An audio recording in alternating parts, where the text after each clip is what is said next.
hello there, guys and gals. Yep, we're still working on. You thought I was going to say the model machine, huh? Probably not. Anyway, we got it in here because we love the old gal. So, we decided to make a video on just the brake pedal installation with the booster and all this stuff. Now, the booster we got, it fits, good stuff, right? There is a dilemma. This guy. The whole brake setup. Now this is part of the 94 and it's part of the 66. I need to go grab the snout over here. That's why we're walking this way. So, as you guys probably guessed, a 66 and a 94 mount completely different. Now, up front here, it's not going to matter. We already switched the plate up front there, right, on the firewall. This is where it got interesting.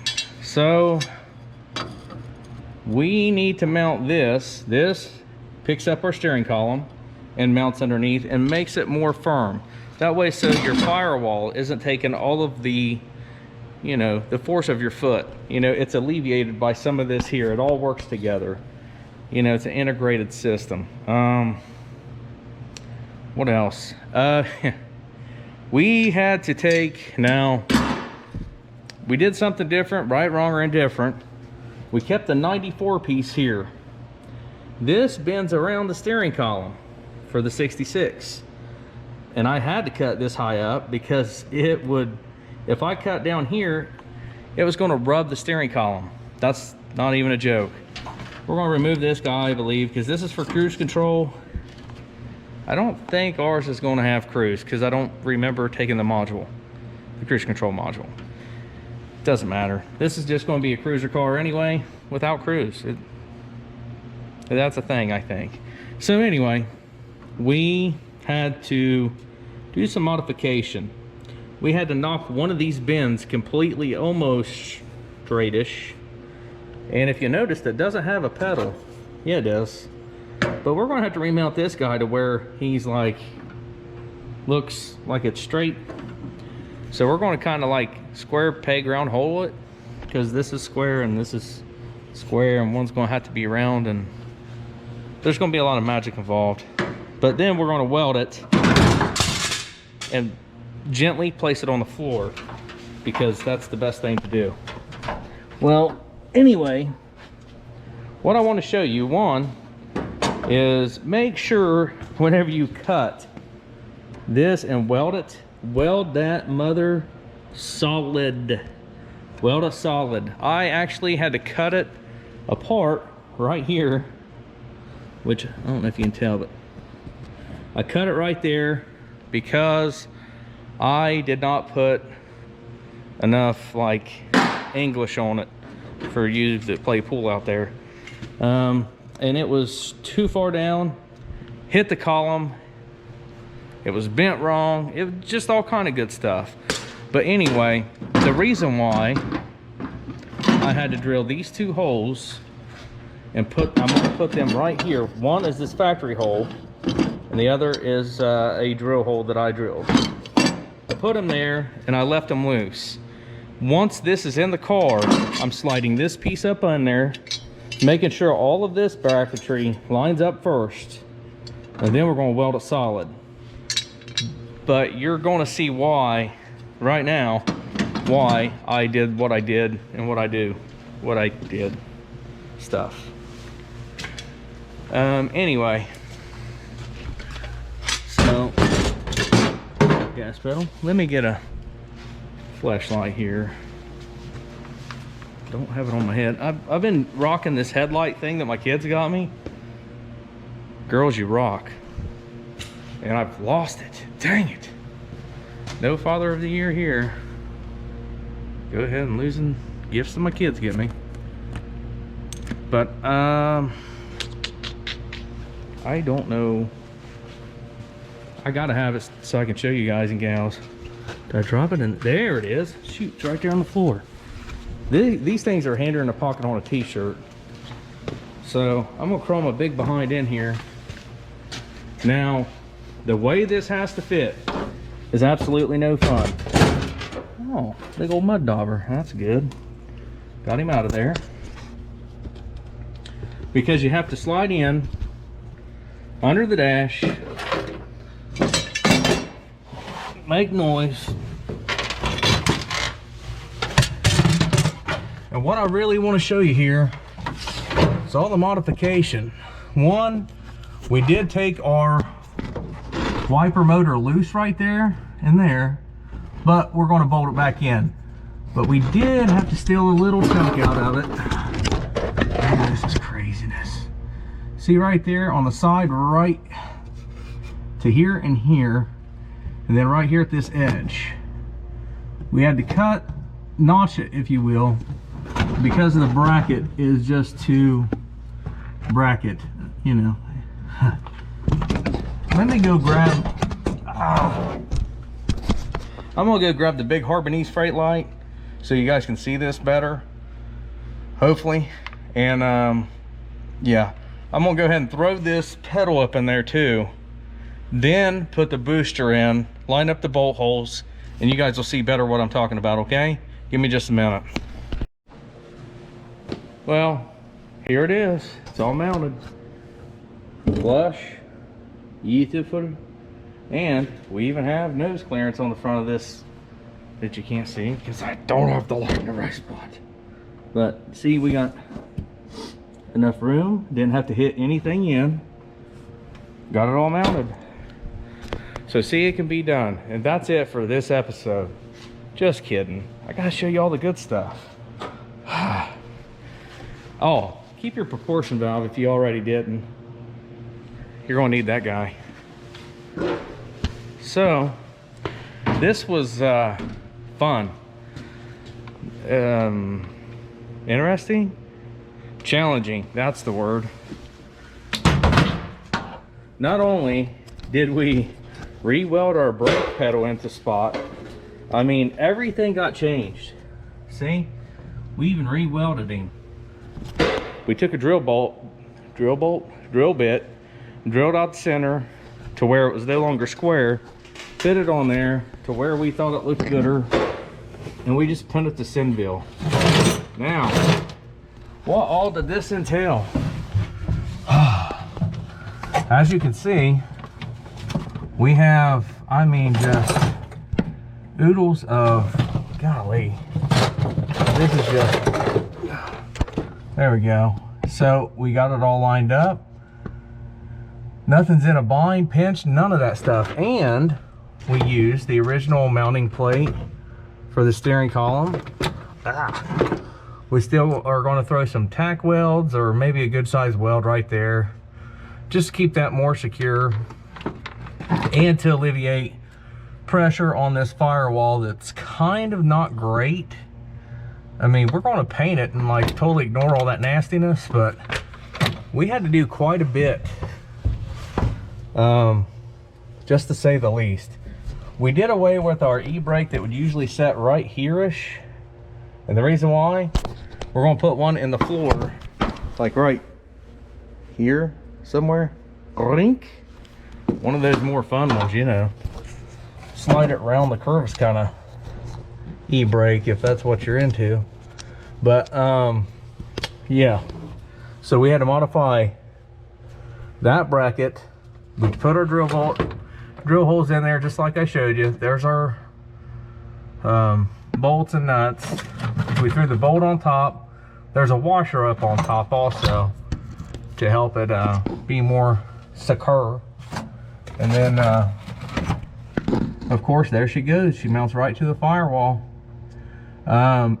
If you're keeping a manual transmission, we are not. We switched from manual to automatic, and it actually made this a lot better of a swap. We're going to have to mount our gas pedal yet, but this is going to be, make sure whenever you do all this. Now I hit the firewall with brake fluid because I wanted to make sure I had the great travel distance on the pedal. You just can't set this thing wherever you want. You're gonna have to make sure you got enough travel distance to engage, you know, your front and rear brakes, right? So it's going to be further up than your gas pedal. Look on any of your cars, I promise you it's that way. I double checked just to make sure. I was 100% sure I was right, that brake pedals do set further up. They do.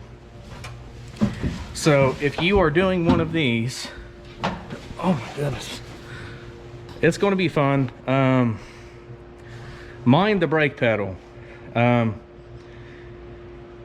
Because if you're using exactly what I used here from the 94, one, it's a great setup.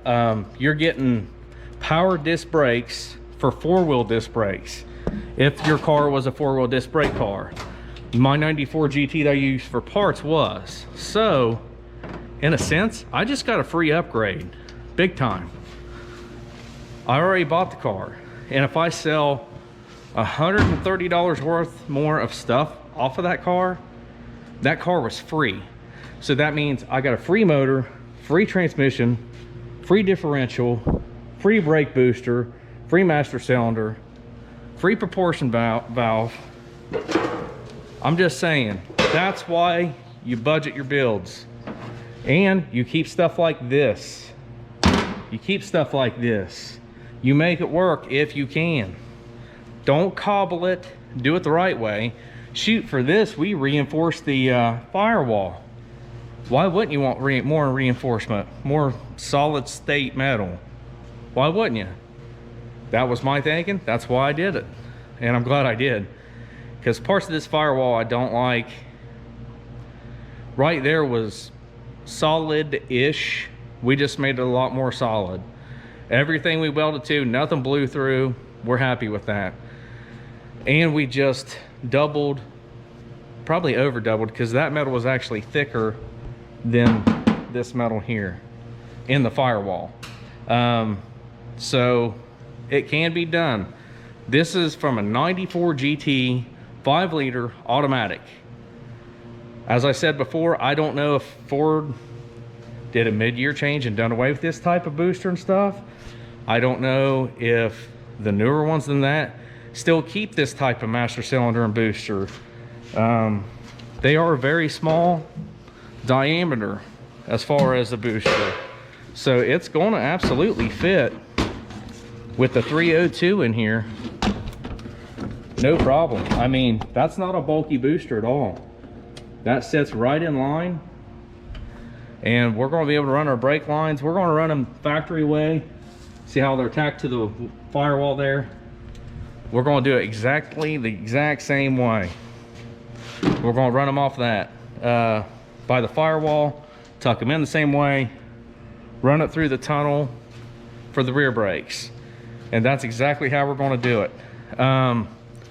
If you guys don't know, whenever you're running your brakes, one, try to mark your fittings. That way, so you know which one originally was the front and rear. I don't know if you guys can see that, darn it. And let me see, hold on. I got an old camera, you can't. So, whenever you're running your brake lines, let's say that this is all brand newish to you, or you're like me and you just got way too much crap going on. Leave you a brake line in there.